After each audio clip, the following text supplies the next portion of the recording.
నిన్న జరిగిన సంఘటన అల్లు అర్జున్ ఈ కేసులో అరెస్ట్ అయినటువంటి సంఘటనతో చూసినట్టయితే ఆయన ఏదో పెద్ద ఘనకార్యం చేసినట్టుగా మొత్తం సినీ ఇండస్ట్రీ అంతా కూడా అల్లు అర్జున్ ఇంటికి దారి పడతా ఉంది, పరామర్శలు చేస్తారు. అల్లు అర్జున్ జైల్లోంచి ఇంటికి అడుగుపెట్టగానే మొత్తం మీడియాలోనే చూసినాం, ఇంట్లోంచి పిల్లలందరూ గబుక్కున వచ్చి ఆప్యాయత అతుక్కున్నారని చెప్పేసి, కుటుంబం అంతా కూడా ఆప్యాయత అతుక్కున్నారని చెప్పేసి. మీరు చేసుకుంటున్నటువంటి బిజినెస్, మీ సినిమా అనేది ప్యూర్లీ బిజినెస్. మీరు ఎందుకు వచ్చారు అక్కడికి? మీ సినిమా ప్రమోషన్ కోసం వచ్చినారు. మీ సినిమా బాగా నడవాలని చెప్పేసి బెనిఫిట్ షోలు కూడా వేసుకొని ప్రజల దగ్గర నుంచి ఎక్కువ లాభాలు తీసుకోవడం కోసం, మీ సినిమా కోసం, మీ ప్రమోషన్ కోసం వచ్చినారు. ఎందుకు మీ సినిమా ప్రమోషన్లో ఒక కుటుంబం ఎందుకు బలైపోవాలి? దానికి ఎవరు కారణం?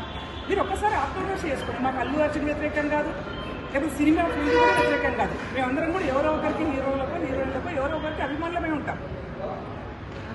కానీ వాళ్ళ ఆ ఇంటికి వెళ్ళి, అల్లు అర్జున్ ఇంటికి వెళ్ళి పరామర్శిస్తున్నటువంటి ధోరణి చూసినట్టయితే కొంత బాధాకరమైనటువంటి విషయం కనిపిస్తూ ఉంది. అంటే పేదవాళ్లకు ధనికులకు తేడా చూపిస్తున్నారా? లేకపోతే సెలబ్రిటీ అనగానే సెలబ్రిటీ వెనుక ఉన్నటువంటి అభిమానులు అనగానే, లేకపోతే సెలబ్రిటీ వెనుక ఉన్నటువంటి ఇంకేదో చూసుకొని మీరు అభిమానిస్తున్నారా?